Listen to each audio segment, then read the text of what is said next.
Stroke exactly होता क्या है और दिमाग पर इसका कितना असर पड़ता है? स्ट्रोक जो चीज़ है, वर्ड ही स्ट्रोक हम जब बात करते हैं कुछ चीज़ अचानक से हो गई, it is because of the lack of blood supply, खून की सप्लाई। जो खून एक बहुत ज़रूरी चीज़ है किसी भी ऑर्गन को ज़िंदा रखने में। बहुत इंपॉर्टेंट चीज़ what we ignore in this scenario is the sleep. Night sleep is the best medicine. Doctor साहब, हाई ब्लड प्रेशर, डायबिटीज़ और कोलेस्ट्रॉल का रिस्क कितना स्ट्रांग होता है? It's very high, I would से।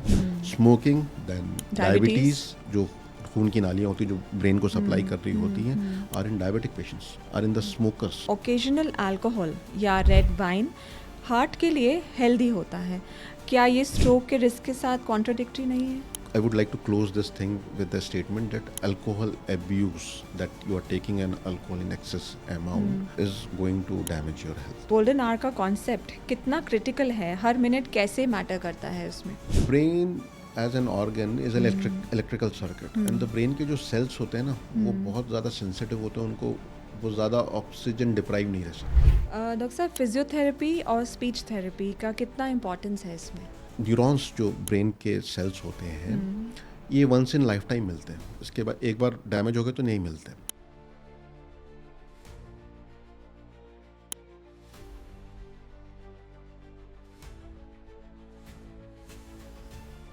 नमस्ते दोस्तों, स्वागत है आप सभी का द वाइटल वॉइसेस के एक और पावरफुल एपिसोड में।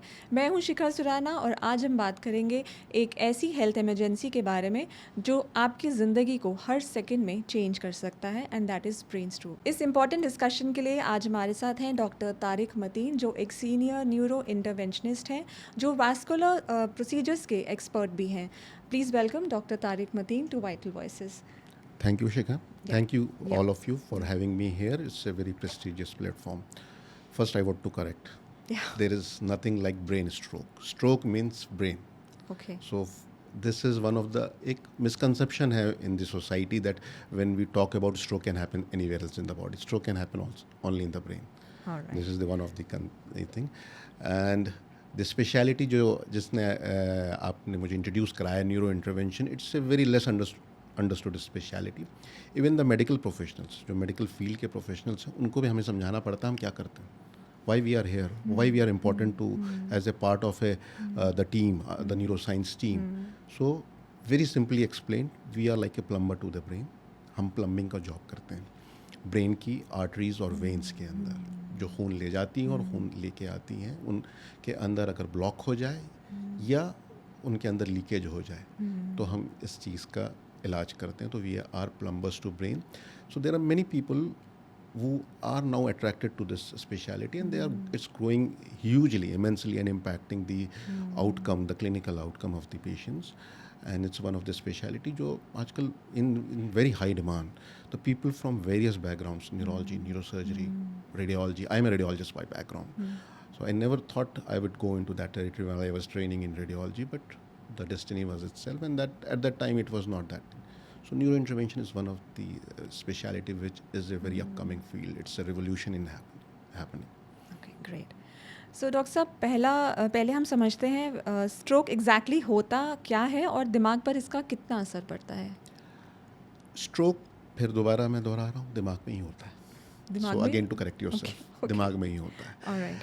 And stroke जो चीज़ है, वर्ड ही स्ट्रोक हम जब बात करते हैं कुछ चीज़ अचानक से हो गई, suddenly happening something which damages the brain, which damages the part of the brain. Either it is because of the lack of blood supply, खून की सप्लाई। जो खून एक बहुत ज़रूरी चीज़ है किसी भी ऑर्गन को ज़िंदा रखने में, किसी भी ऑर्गन के टिश्यू को। खून क्या करता है?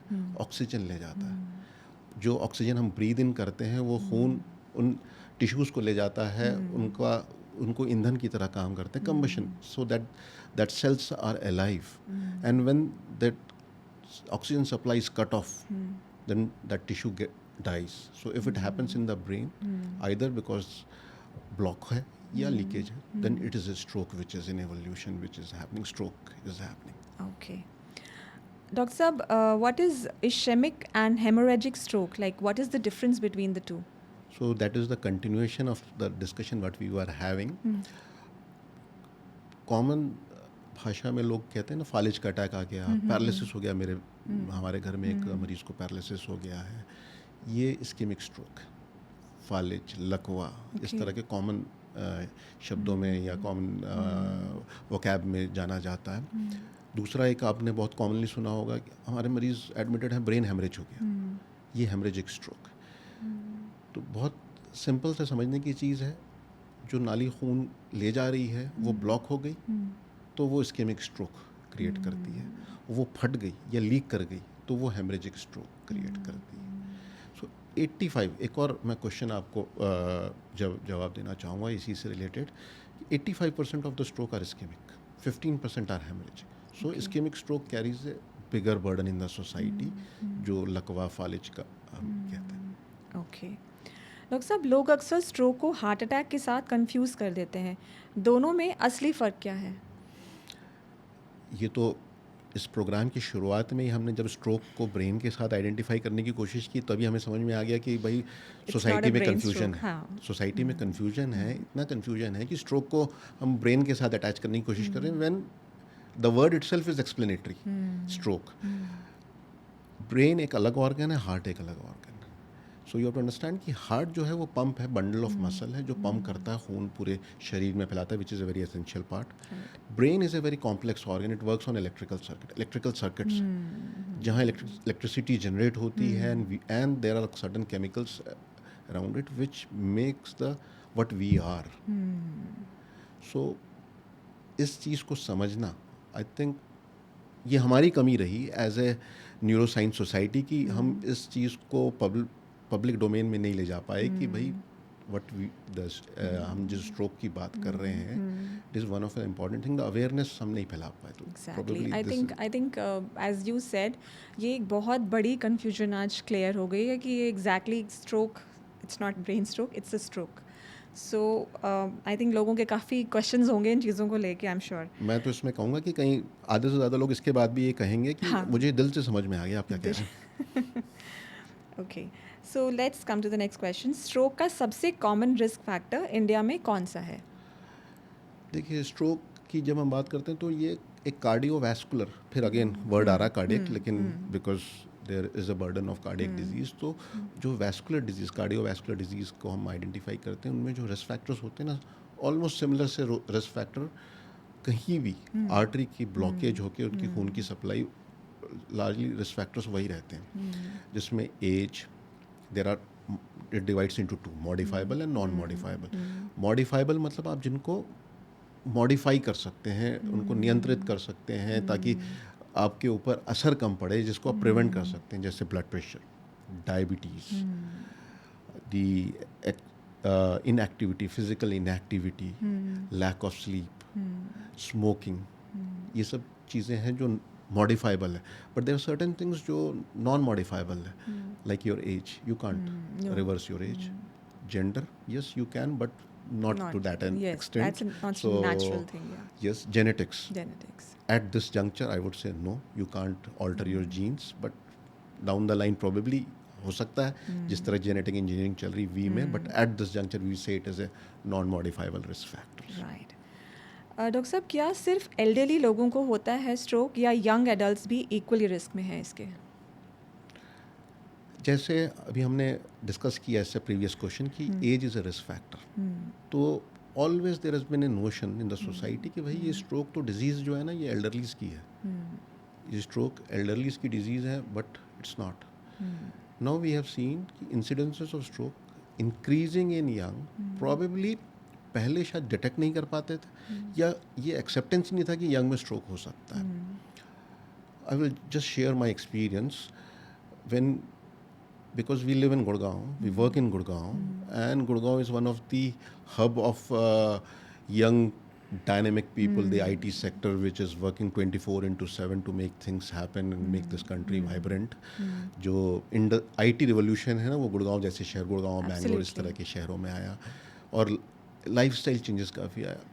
वी हैव सीन पेशेंट्स जहाँ यंग एज 23, 24 डेस्क पे कोलैप्स कर गए। Oh my God. Coming to our hospital, वो उनके कलीग्स लेके आ रहे हैं, एंड व्हेन वी आइडेंटिफाई और वी डायग्नोज कि स्ट्रोक है, the colleagues are, they are not able to believe doctor साहब फिर से एक बार देखिए, are you sure this 24-year-old guy can have a stroke?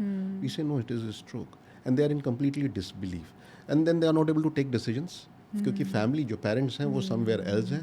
Suddenly we make a call to them and they say are you talking about my child?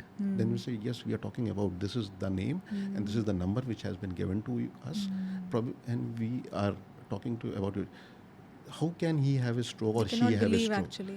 So we have to understand कि young stroke is a rising incidence, increased prevalence होता जा रहा है. So what could be the reason behind that happening to a younger generation?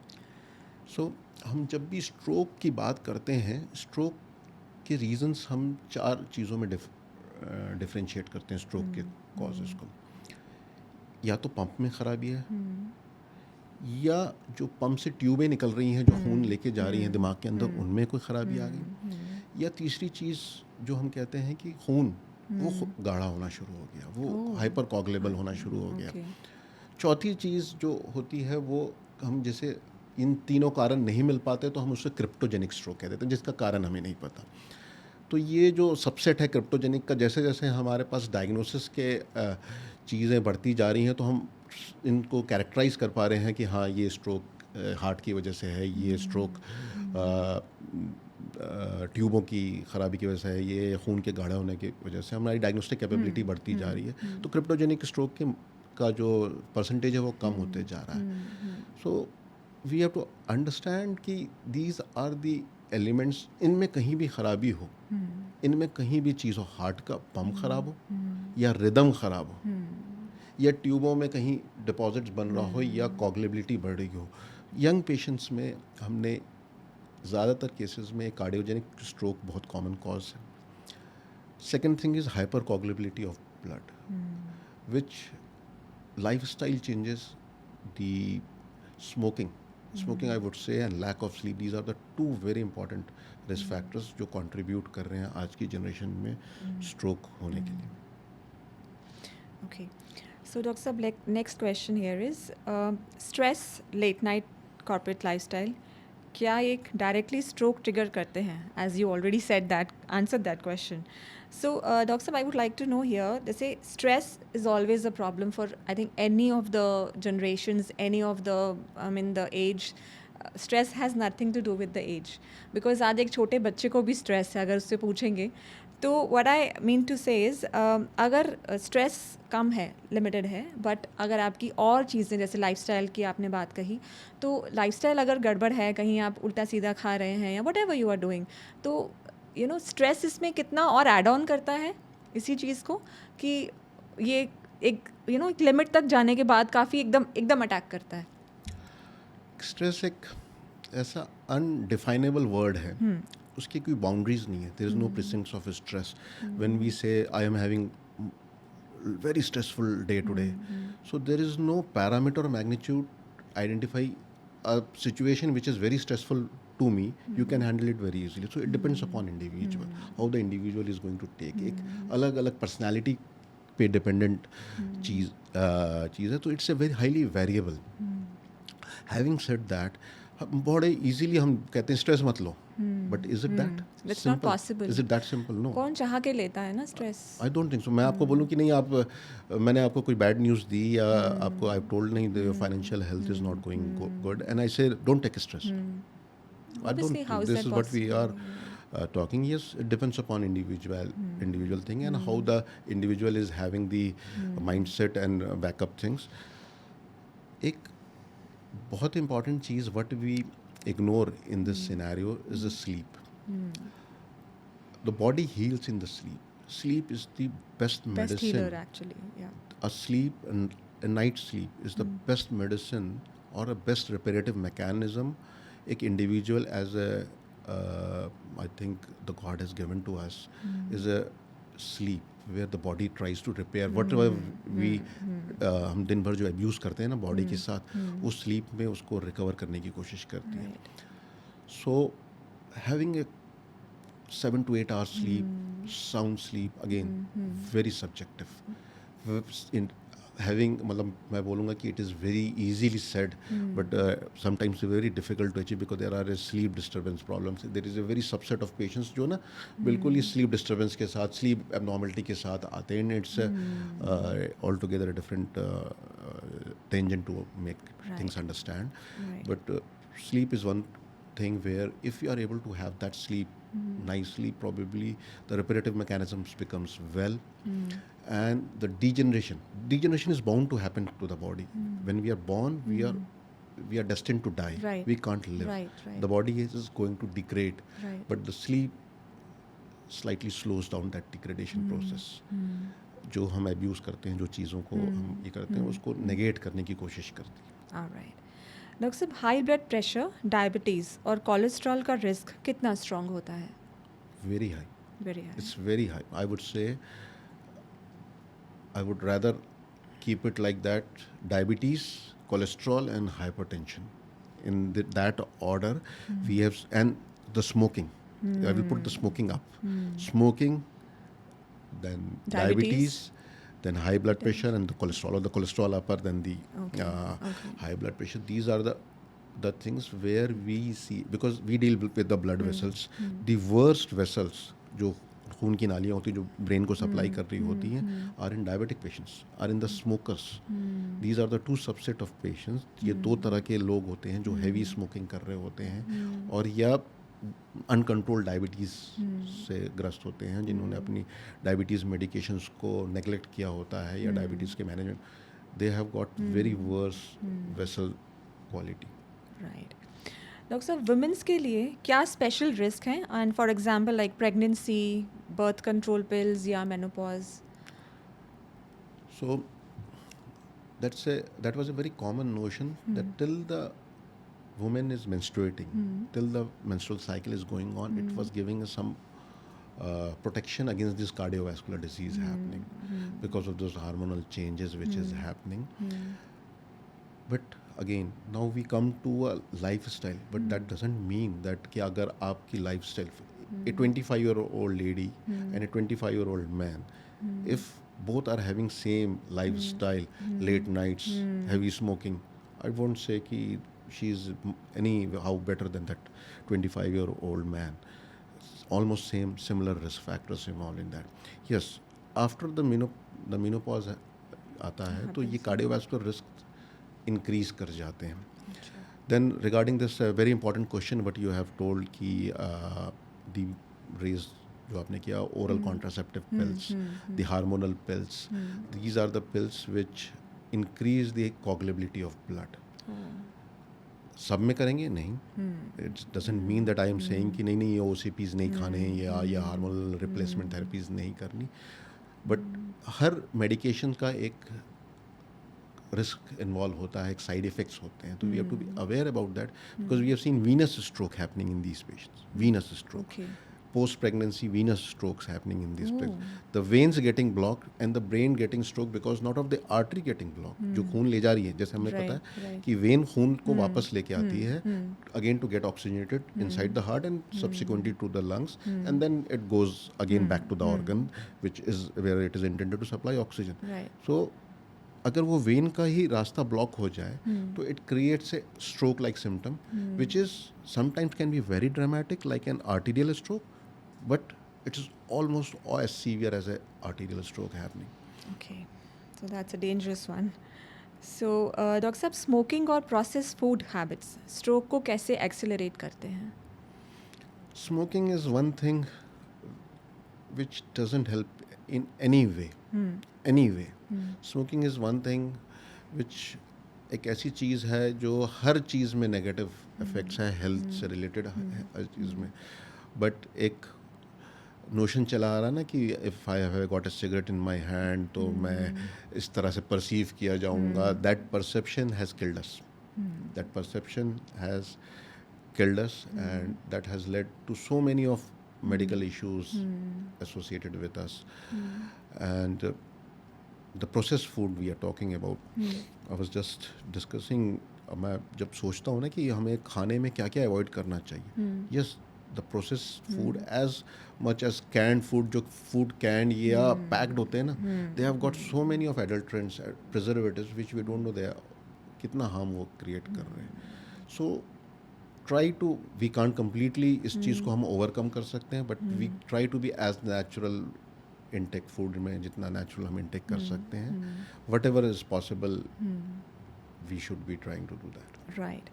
So doctor साहब, कुछ studies कहती हैं कि ओकेजनल अल्कोहल या रेड वाइन हार्ट के लिए हेल्दी होता है.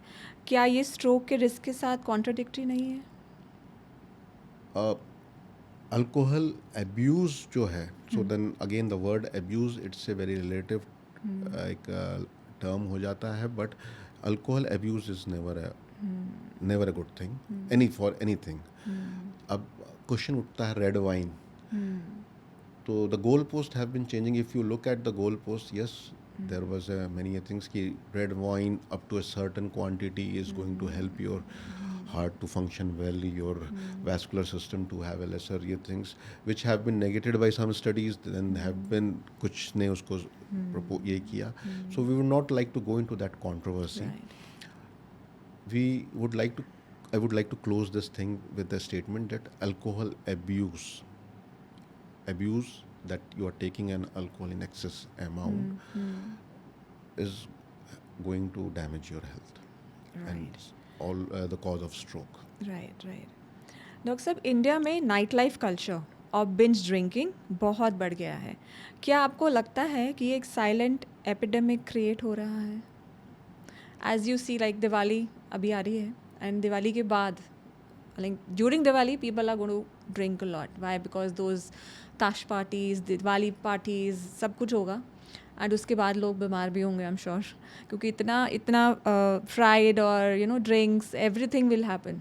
So what do you think? Yes, certainly these lifestyle changes, and unfortunately our society जो है ना, वो इस डायरेक्शन में constantly मूव करती जा रही है. As we see, आज से a decade back and a decade now, a lot of changes have happened, and we are moving towards these changes. Having a disciplined life, having a protocolized thing, कि भाई मुझे these are the limits I am making, these are the certain things I am going to do, these are the certain things I have to. For example, I'm just sharing my experience with you. I'm a runner. I try to do an endurance running.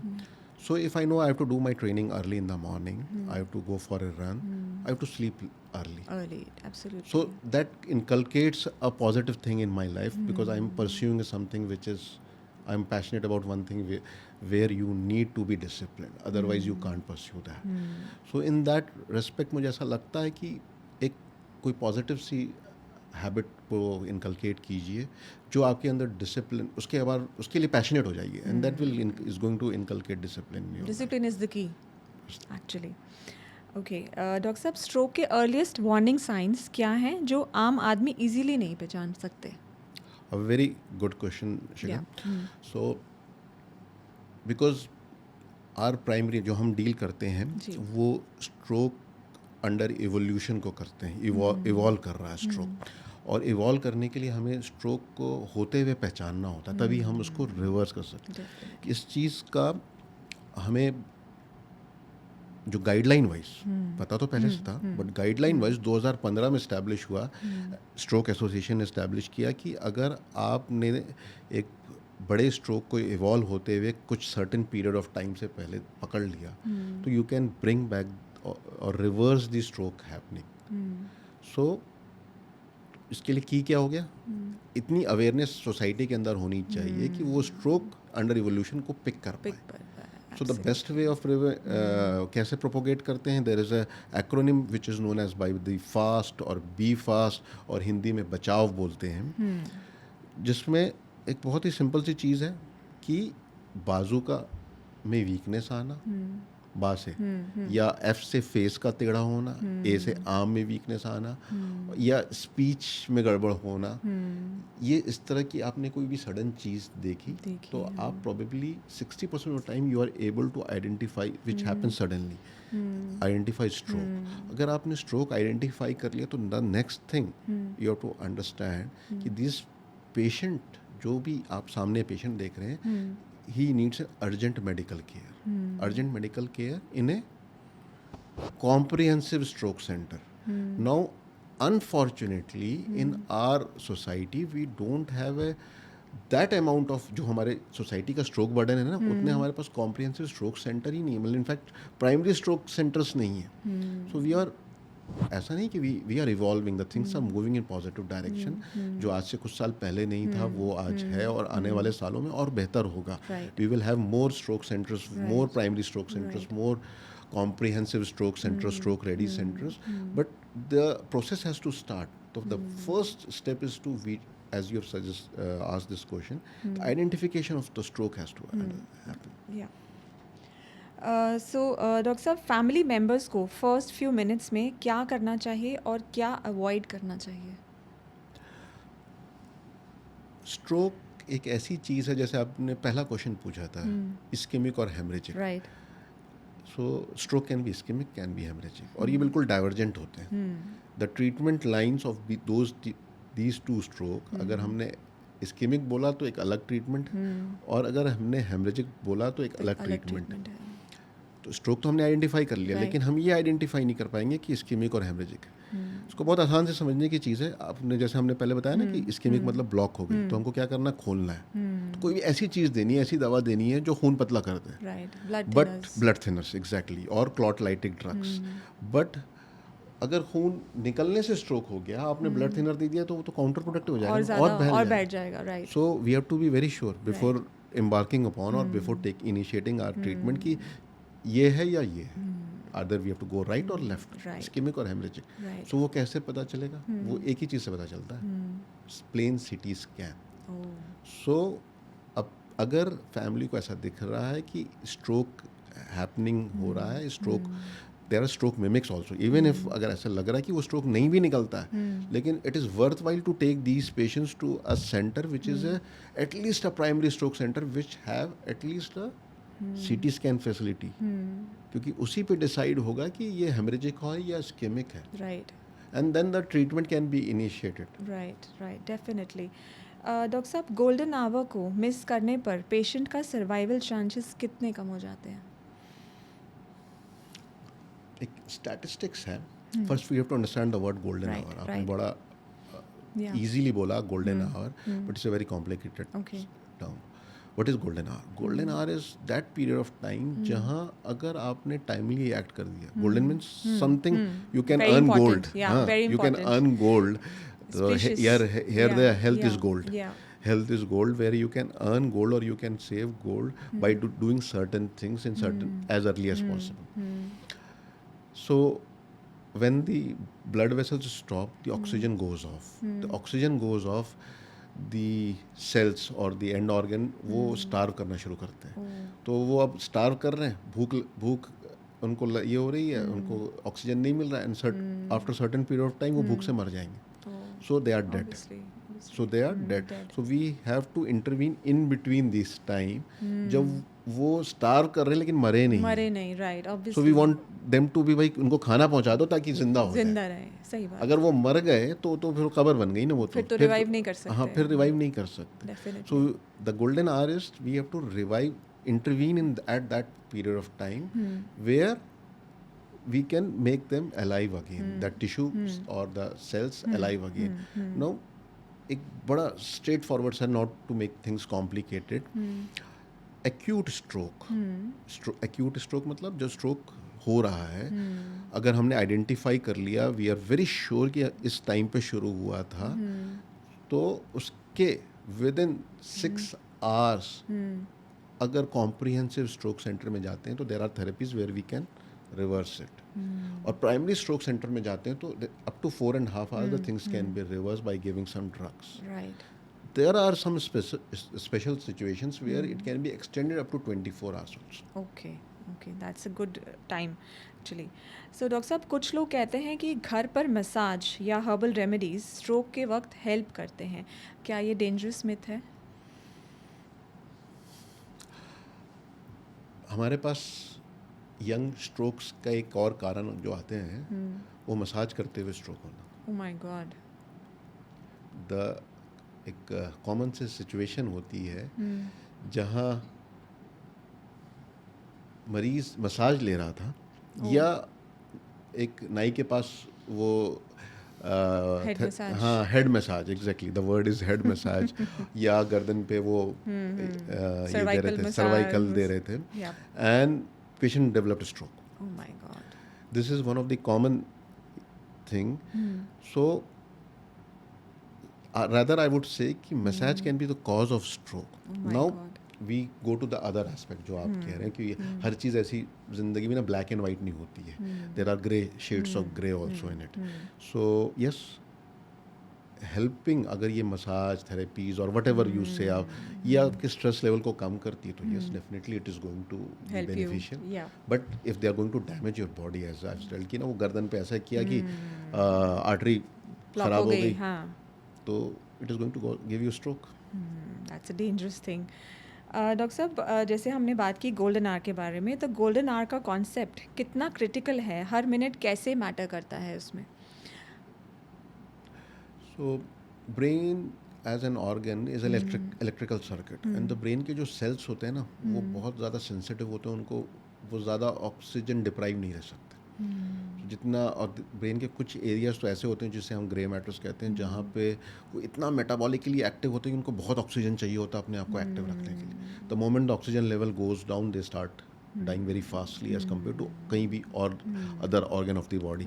So it is very important. Now the हमको उसको रीवैस्कुलराइज करना है, उस चीज़ को हमको खोलना है. तो इसमें हमें हमारे पास कोई एक ऐसी थेरेपीज होनी चाहिए जो इसको खोल पाए. We need to open those vessels, we need to take actions. Right. Okay, so doctor साहब, क्लाउड बस्टिंग इंजेक्शंस और थ्रोम्बेक्टोमी प्रोसीजर क्या होते हैं? एग्जैक्टली. सो अभी जो अब मैंने डिस्कस किया ना कि क्लॉट ने ब्लॉक कर दिया, राइट. अब भैया वो कैसे खोलेंगे? या तो आपके यहाँ मतलब बहुत सिंपल सी चीज़ है, ड्रेन ब्लॉक हो गया तो क्या करेंगे? तो आप पहले तो क्या करेंगे, एक वो लेके आएंगे कीवी ड्रेनेक्स, इसको वो ओपन डाल करने की देंगे, कोशिश करेंगे, है ना, वो कीवी ड्रेनेक्स डाल देंगे, वो ऊपर से डाला, वो अंदर जाके वहाँ पे वो खोलने की कोशिश करेगा. उससे नहीं खुला तो क्या करेंगे? आप एक प्लम्बर बुलाएंगे, वो उसको खोलेगा पाइप को, उसके अंदर जो क्लॉट कचरा जमा है उसको निकालेगा. तो एग्जैक्टली यही चीज़ है सिचुएशन. जो क्लॉट लाइटिक ड्रग है वो कीवी ड्रेनेक्स है. अच्छा. उसको हम आईवी देते हैं, 4.5 घंटे तक दे सकते हैं. अच्छा. 4.5 घंटे तक दे सकते हैं. अब कुछ स्टडीज़ आगे की भी आ रही है बट 4.5 घंटे तक दे सकते हैं, अभी गाइडलाइन ये है. Okay. और जो मैकेनिकल थर्मेक्टमी है वो प्रोसीजर्स हैं जिसमें हम उसके अंदर जाके नाली को साफ़ करते हैं. बहुत सारी थेरेपेटिक डिवाइसेस होती हैं जो वो क्लॉट्स को निकाल के बाहर लेके आती हैं. ओके. डॉक्टर साहब, क्या हर हॉस्पिटल में स्ट्रोक ट्रीट हो सकता है या सिर्फ स्पेशलाइज्ड स्ट्रोक रेडी सेंटर्स भी होते हैं? सो अगेन ये वाला जो पॉइंट है हमने पहले भी डिस्कस किया है अभी आपके इससे प्रीवियस क्वेश्चंस में. Unfortunately not. Unfortunately, there is a huge gap between the demand of these services and the stroke burden in the society and the services being provided thing. But we are very optimistic that down the line, as the things are evolving, हमारी ये therapies, ये stroke ready centers और ये होंगे. But at present, the fact of matter is जो stroke ready centers और comprehensive stroke centers हैं, they are few in number. Right. So doctor, as a senior neuro interventionist, आप role emergency procedures में क्या होता है? हम 24/7/365 रहते हैं. Okay. हमारे प्रोसीजर्स ज़्यादातर 60 to 70% इमरजेंसीज होते हैं, प्लान नहीं होते हैं. So that takes a toll in our life because work life balance ख़राब होता है. But yes, we need a big team as we have got a big team. कि अगर मैं कहूँ कि मैं 24/7/365 में रहने की कोशिश करूँ, I will not be giving justice to my patients because it's a human body. That's not possible. That's humanly not Humanly possible. not possible. Yes. So we need a team. So in that aspect, always अगर आप stroke services, comprehensive stroke services की बात कर रहे हैं, you need a very big team. And fortunately, by God's grace, we have got that team. कि it's not dependent on an individual. It's entirely a big process. आप अगर stroke को hospital के अंदर देखेंगे, it's like a military drill. So everyone Is जो running. Involve has to play an equal and important part, तभी हम वो टाइम लाइन्स और उनको अचीव कर पाते हैं. सबको at the same point At हम the s- पूरा एक्चुअली राइट. सो डॉक्टर साहब, इंडिया में एम्बुलेंस डिलेज बहुत कॉमन है. क्या आपको लगता है कि हमारा health care system stroke patients के लिए प्रिपेयर्ड है? सो इसका पहला स्टेटमेंट कि हमारे पास क्या इंफ्रास्ट्रक्चर है, यस, वो हम डिस्कस कर चुके हैं कि इंफ्रास्ट्रक्चर लैक करता है. देन सेकंड क्वेश्चन जो आपने इससे पूछना चाह रही हैं is about reaching to a stroke ready centre Right. At that time. Right. मैं तो आपको ये बताऊं कि यहाँ तक होता है कि अगर मेरे पास कॉल आती है, there are if we try to कि one of us is there in the hospital, but if unfortunately no one of us is in the hospital and someone has to reach, we are even not sure कि doctor is going to reach. So the ambulances and traffic scenarios का अगर हम infrastructure की बात करें, and it is not just in India, there are certain, हमने और भी पार्ट ऑफ द वर्ल्ड में देखा जहाँ traffic is a major hindrance for this stroke patients to move, और स्ट्रोक जो पर्सनल मेडिकल पर्सन जो स्ट्रोक को टेक केयर कर रहे हैं, it's a major hindrance. And कोई हम ऐसा कॉरिडोर या चीज़ नहीं बना, दैट्स नॉट पॉसिबल थिंग. कोई ऐसा सोचा जाए, हाँ अगर टेलीपोर्ट कर पाएँ आगे कभी तो probably we may find an answer, Right. But at this point and we have got lack of people, so our center is also a training center for these people. तो हमारा lack of medical personnel है, but still हम कोशिश करते हैं कि in house teams हो. होनी That is the चाहिए. only answer या to ओके. सो डॉक्टर साहब, टाइमली ट्रीटमेंट मिलने पर क्या पेशेंट्स पूरी तरह रिकवर कर सकता है? magical होता है. Oh. You would not believe the stroke thrombectomies, not all the times I would say, but many a times it gives such a magical result that you would not imagine. ये revolution है, paradigm shift आया ये stroke treatment में, acute stroke treatment में. एक word है जिसे कहते हैं नंबर्स नीडेड टू ट्रीट. मतलब ये थेरेपी की पावरफुलनेस को या थेरेपी का कि कितना इम्पैक्ट फैक्टर है ये करने, मतलब आपने कितने पेशेंट्स ट्रीट किए तो उसमें फ़ायदा हो गया. तो you would not believe this therapy, mechanical thrombectomy हम जिसकी बात कर रहे हैं, this has got one of the lowest NNTs, 2.5 का NNT. मेडिकल हिस्ट्री में इतना कम NNT कभी नहीं आया. Numbers needed to treat means कि you can imagine the patients coming back. जैसे ही आप आर्टरी खोलते हैं ना, और young patients they come back to their functionality. It's just something as This magical is as that. miraculous actually. As magical as that. या doctor साहब, physiotherapy और स्पीच थेरेपी का कितना इम्पोर्टेंस है इसमें? So अभी तक we were talking about stroke in evolution. Right. Now we are talking about जब stroke हो गया, अब स्ट्रोक हो गया तो हम क्या करेंगे? अब तो मरीज़ को फंक्शन, दो चीज़ें हैं कि दोबारा और स्ट्रोक ना हो, that is a Right, prevention right, we have to right. Achieve. We have to try find out the cause for stroke which is why the stroke has happened, but try to eliminate और reduce that risk, right. Number one.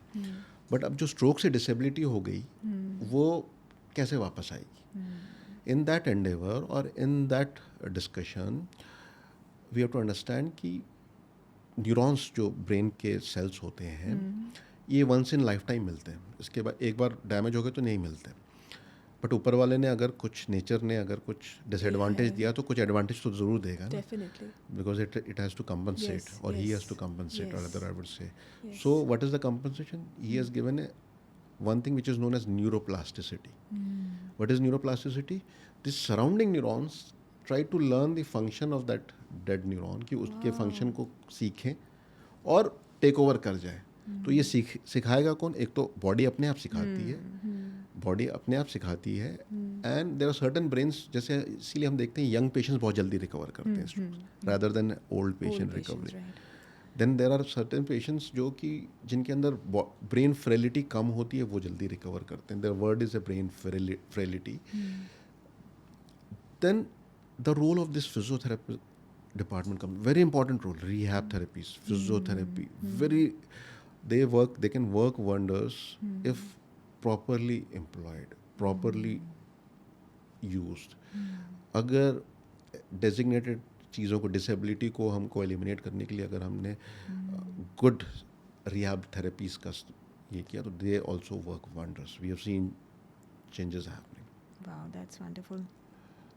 Doctor साहब, average recovery time क्या होता है और उसके कौन से factors recovery को स्लो कर देते हैं? बहुत ही वेरिएबल सा टाइमलाइन है. जनरलाइज सा टाइमलाइन हम कहते हैं कि इनिशियल 3 to 6 months जहाँ न्यूरोप्लास्टिसिटी मैक्सिमम होती है, स्पेशली 3 months to 4 months का फेज, जहाँ न्यूरोप्लास्टिसिटी इतनी होती है कि पेशेंट बहुत बार बाउंस बैक कर जाता है. अच्छा. अपने इनहेरेंट अगर ब्रेन लेस फ्रेल है. Then after 6 months the recovery plateaus down, and after a year or something like that it plateaus down. Then you have got a residual deficit. तो ये timeline but variable होते हैं हर individual के लिए. Again every individual brain is different. It depends on the person. It depends on a person. It depends on the resilience of the person also. Yeah, exactly. The grit of the person, Right. and the brain cells. Now we coming to the recovery. क्या recovery को delay कर सकती हैं अगर दोबारा stroke हो गया? So if we have in between. Okay. So there are, as we have discussed, the stroke के risk factors हैं. अगर we have not eliminated, तो there are very high chances कि दोबारा स्ट्रोक हो जाए. दोबारा हो गया तो the gain you have made, you again come back. It's like जो सही किया वो वापस आ गया. You may be even worse. You come back to zero. Yeah, you can go to minus also. Right. And then again you start building up things, and so you have to eliminate. तो you have to identify the stroke का reason क्या था. That is most important thing. कि दोबारा stroke ना आए और उन चीज़ों Then का employ a ध्यान good रखें. rehabilitation therapy. Right. Then eliminate the risk factors. Eliminate the most important here, I would say, is the support of the family. The family support works wonders. A positive family, we have seen, has worked wonder on the psyche of the patient, and they have a better recovery chances as compared to a family जो कि nihilism में चली जाती है. The family who goes into pessimism, I would say. That is like a more of a emotional thing. Okay. So doctor साहब, stroke के बाद depression और एंजाइटी को टैकल करने का बेस्ट तरीका क्या है? So post-stroke syndromes होते हैं. There are so many things. Again, you have to understand, brain is a very complex organ. Millions and millions, or I would say zillions of electrical circuit हैं. These circuits work like multiple connections. You don't know what's going where. Even the best of the neuroscientists Cannot अभी तक decipher नहीं कर पाए कि कैसे ये circuits काम करते हैं. It's so complex organ. It's marvelous. कभी कभी तो मतलब लगता है कि this is the creation. Actually. The creation. This gives us a belief that there is a God. Absolutely. Because it's such complex thing. So there are recovery wise जो चीज़ ये होती हैं, there are certain things which we don't know what or when we are dealing with the brain, it's a really complex scenario. Right. Doctor साहब, India में post stroke mental health support बहुत limited है. क्या आपको लगता है कि doctors सिर्फ फिजिकल रिकवरी पर फोकस करते हैं और इमोशनल रिकवरी इग्नोर हो जाती है? Exactly. You are very true to what you have said. In fact, we have realized, पहली तो चीज़ कि हमारे पास ना acute stroke या stroke management का proper program ही नहीं है. So this is the program which comes, this thought process जो आपने अभी बोला है, this comes later on. तो अभी we are on the different front. Right. Now we have to go towards that front, but that's a very important thing. As your previous question was कि जो इससे होने वाले psychological issues, depression, anxiety, and loss of confidence in patients होते हैं. There are certain times it is a purely psychological. Sometimes it is an organic कि brain में वो area damage हो गया. Then बहुत ही कॉम्प्रिहेंसिव वे में इनको डील रिहैब थेरेपी को, बहुत ही सेंसिटिव वे में इन रिहैब थेरेपीज़ को और इन पोस्ट स्ट्रोक सिंड्रोम्स को डील करना पड़ता है। एब्सोल्युटली। डॉक्टर साहब, स्ट्रोक रिस्क ड्रामेटिकली रिड्यूस करने के लिए सबसे इफ़ेक्टिव लाइफस्टाइल चेंजेस क्या हो सकते हैं? Everyone has got a different opinion, but Okay. again I will reiterate my point जो मैंने आपको प्रोग्राम में पहले कहा राइट था। Right. Sleep, adequate sleep, I would say, is most underrated medicine for us. But if you get an adequate sleep, आप बहुत सारी चीज़ों को के रिस्क फैक्टर्स को रिड्यूस कर दे, एलिमिनेट नहीं कर पाते। अच्छा। डोंट एक्सपेक्ट कि आप डोंट एक्सपेक्ट कि आपकी बॉडी एज ही नहीं करेगी। डोंट नहीं, एक्सपेक्ट कि obviously आपकी not. बॉडी जो है वो डिग्रेडेशन इरोजन नहीं होगा। We are destined to go forward, become old and die. This is our programme. Doctor साहब, I have a question here, like जैसे कई लोग बोलते हैं हम 4 घंटे सोए, एंड कई बोलते हैं हम 6 सोए, हम 5 सोए, and I don't need that much of नींद, हमारे लिए इतना इनफ है। सो ऐसा कुछ होता है कि सबको 6 घंटे का ही टाइम चाहिए, या 4 घंटे जो सो रहे हैं वो भी रिकवर हो रहे हैं? Very complex, again a very complex question. Yeah. It's a more of a perception, more of a thought process which has come into our mind, more of this societal pressures कि हमें अपनी efficacy या हमें more than human अपने आप को दिखाना है। Sometimes it comes out of that thought process कि आई एम सुपर ह्यूमन। यार मैं तो 4 घंटे सोता हूँ और मैं ऑलमोस्ट 12 घंटे 13 घंटे वॉक काम करता हूँ, and then I am a super human. तुम लोग 10 घंटे सोते हो, मतलब इट्स लाइक बहुत सो रहे हो। हाँ, it's like a boasting your ego rather than you think. Yeah. But down the line, I'm pretty sure these are the people who hurt themselves. These are the people who hurt. Life में एक चीज़ है, अगर आप Buddhism के principal को देखेंगे ना, Yeah. Is a moderation. The word is moderation. Shoti Zen. Yeah. Exactly. The word is so. Excess sleep is also bad. Less of sleep is also bad. बस वो Anything, रेशो कहाँ set होगा? That's the biggest sweet spot, or that's the balance balance. everyone has to find in his life. Yeah. And probably it may depend individually, may vary from person to person, but everyone has to find that balance. और बहुत बार वो perception या वो wisdom ही नहीं आ पाती। दो we से ना हमने तो इतनी डिग्रीज कर ली, अगेन इट्स नॉट कि knowledge, wisdom follows knowledge. Wisdom comes by seeing things, Practice. understanding things. So wisdom and knowledge are two different. Yeah, I understand. Okay, so doctor साहब, बैलेंस डाइट और regular exercise कितने critical हैं? बहुत ही critical. बहुत critical है। Balance again word है। Balance मतलब मैं उसको यूज करूं तो it comes near to equivalent to moderation also. Exercise, yes. So exercise is also again one of the most important thing. यहाँ भी बैलेंस बहुत ज़रूरी है। डेफिनेट। कितनी करनी है? कितनी करनी है, कौन सी करनी है? कितनी करनी है, और are you not harming yourself. You should be aware कि आपकी बॉडी एज क्या है, या आपकी कैपेबिलिटी क्या है, या आपकी कार्डियोवैस्कुलर स्टेटस क्या है, and according to you have to program yourself. Over exercising नहीं करनी चाहिए। So anything excess, even if it is good, is going to harm. Yes, definitely. Doctor साहब, बीपी और शुगर जैसे रूटीन हेल्थ चेकअप्स कितने preventive होते हैं? Very large extent it should be done. I would say very strongly say कि blood pressures and sugars, और specially अगर आपके पास फैमिली हिस्ट्री हो या रिस्क फैक्टर्स इन्वॉल्व हो, तो कराते रहना चाहिए। ब्लड प्रेशर आपकी age, once you are past 40, you should get your blood pressures checked. Sugars also, especially if you've got a family history positive. Doctor साहब, आइडियली एवरी मंथ करना चाहिए, every 2-3 months? Every month. Now blood pressures can be measured like a Daily weekly, हो तो, हाँ, like weekly, can be weekly, or if you're not having a blood pressure, definitely. If you are a hypertensive patient and आपको अपना पता करना है कि the drugs is going well, और कोई variation नहीं हो रहा, तो then it may be tailored. But the sugars, and sugar के साथ our endocrinology friend would be able to tell better. The sugar is one of the killing thing. Sugar as such is now the main villain in our diet, excess of sugars. So any sugar, processed sugars, is always detrimental to your body. Right. Doctor साहब, क्या कोई supplements या preventive medicines हैं जो आप recommend कर सकते हैं? Again, we are going into that territory which probably is very controversial. Because yes, जब भी हम ये बात बोलते हैं, having said that, कि हम प्रॉपर डाइट नहीं मिल पाती, तो we should supplement our selves.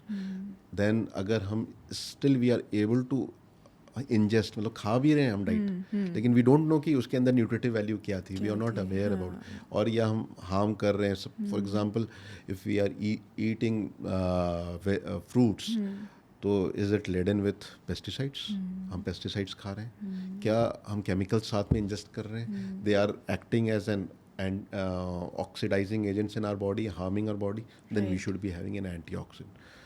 So it varies individually, but I would say yes, having an antioxidant as a and B complex or a multivitamin, I think that's my personal opinion. We can debate on that. It helps. Right. Doctor साहब, India में लोग self medication बहुत करते हैं। क्या blood thinner medicines बिना doctor के लेना डेंजरस हो सकता है? Always, this is with caution I'm saying.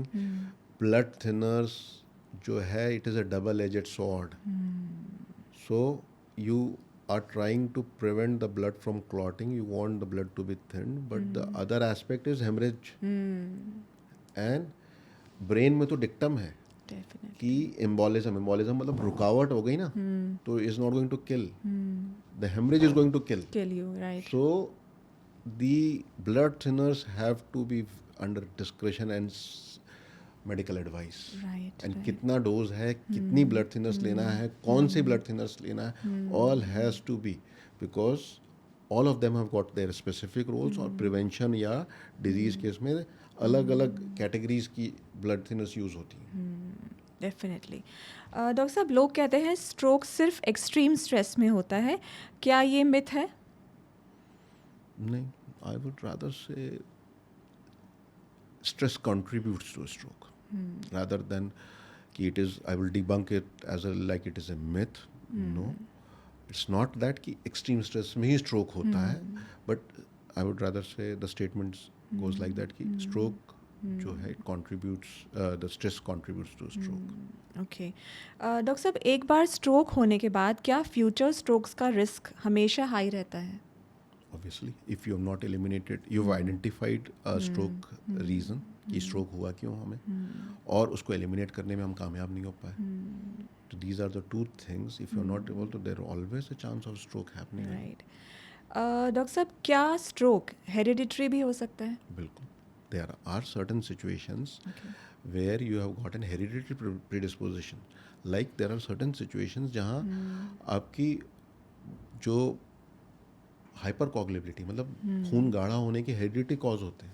There are certain situations जहाँ आपके अंदर जेनेटिक मालफॉर्मेशंस हो जाती हैं और स्ट्रोक होने के चांसेस हो जाते हैं.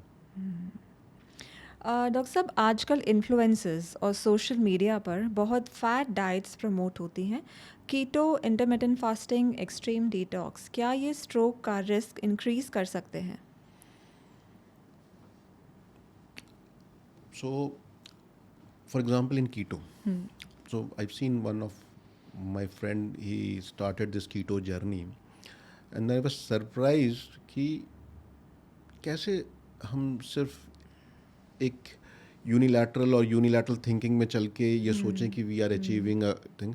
Again it's a disbalance the thought process. My personal, I will not, I am going to say about that कि ये जो जिसने कीटो डाइट बनाई, वो I am not debating on that aspect. But कभी कभार हम इतनी एक्सट्रीम्स में चले जाते हैं और थॉट प्रोसेस हमारी इतनी अनबैलेंस हो जाती है कि एक हम सिंपल सी चीज़ नहीं देख पाते कि we need a mixed diet, a normal routine what we were following or what we are. Probably that's going to yield much, you think, rather than having extremes. I think बहुत इस चीज़ को लेके समाज में बहुत ज़्यादा कन्फ्यूजन है as when it comes to diet, कि लोगों को पता ही नहीं है किसको क्या कैसे किस डाइट को लेना है, नहीं लेना है, कितना लेना है. there's a complete mess going on. Yeah, in fact, goalposts keep on changing. Uh, आज जो डाइट हम जिसको ग्लोरीफाई कर रहे हैं ना, Right. आने वाले 2 साल में हो सकता है हम उसको ही ब्लेम कर रहे Blame होंगे. कर रहे हो. Definitely. It keeps so changing. The for example a very common situation, आपको याद होगा कि अभी रिसेंटली एक वो चल रहा है कि no you can eat clarified butter, that is ghee, what we are using, that's healthy for your thing. इसी कुछ दिन पहले हम कह रहे थे अरे तुम घी लगा हुआ खाना खाते हो, रोटी में घी लगाते हो, you are harming yourself. So this keeps on changing and it is because of the I would say lack of proper supportive evidence before we हम जंप ऑन कंक्लूजन कर जाते हैं. तो दिस इज व्हाट वी से कि ना knowledge and wisdom का gap जो है ना. गैप जो है, राइट. ओके. सो डॉक्टर साहब, अगर आप एक मैसेज देना चाहें जो हर व्यूअर को याद रहना चाहिए, वो क्या होगा? I would like to give pertaining to my speciality, जो मेरी स्पेशलिटी है. स्ट्रोक को आइडेंटिफाई करना सीखें. स्ट्रोक के अंदर, स्ट्रोक ट्रीटमेंट के अंदर, एक्यूट स्ट्रोक मतलब स्ट्रोक इन इवोल्यूशन हो रहा है, उस वक्त अगर हम मरीज़ को आइडेंटिफाई करते हैं तो बहुत ज़्यादा चांसेस हैं हम उसकी फंक्शनैलिटी को वापस ला पाएंगे. अगर हम उसको आइडेंटिफाई करके एक स्ट्रोक रेडी सेंटर्स में ले जा पाते हैं और कॉम्प्रिहेंसिव स्ट्रोक सेंटर्स में ले जाते हैं, क्योंकि this is a time bound emergency. अभी आपने मुझसे टाइमलाइन पूछा था, जी. Then a comment came from you which मैंने नोटिस किया. मैंने कहा था कि कुछ केसेस में 24 घंटे तक में हम रिवर्स कर देते हैं. आपने कहा 24 घंटे, oh that's information. So this can give a wrong message in the society. Doctor साहब ने तो 24 घंटे बोला हुआ था, अभी तो है हमारे पास टाइम, आज आराम से ना रात में सोते हैं, सुबह सुबह निकलेंगे, वो 24 घंटे में. So the message is act as fast as possible, act as fast as possible. क्योंकि आप जितना डिले करते जा रहे हैं, आप स्ट्रोक का बर्डन और पेशेंट की डिसेबिलिटी बढ़ाते जा रहे हैं. So reach in time, identify, पहले तो सबसे पहले आइडेंटिफिकेशन है, awareness, identification, and then seek a proper medical advice with the belief that if acted upon we can reverse this stroke symptoms. Thank you doctor साहब, it was a wonderful session today. इतना informative और इतना knowledgeable था लोगों के लिए, I guess कि सबको कुछ चीज़ें ऐसी हैं जो अगर हम डेली रूटीन में करें तो वो बहुत चीज़ों से रोक सकते हैं. Thank you doctor Mateen for being here with us. Thank you. Thank you, thank you. दोस्तों याद रखिए, time is brain. Early detection और सही ट्रीटमेंट बहुत ज़िंदगियां बचा सकता है. मैं हूं Shikha Surana at the Vital Voices. Please don't forget to follow us at YouTube and Instagram and Spotify too. फिर मिलती हूं नेक्स्ट टाइम आपसे. तब तक के लिए take care and stay healthy.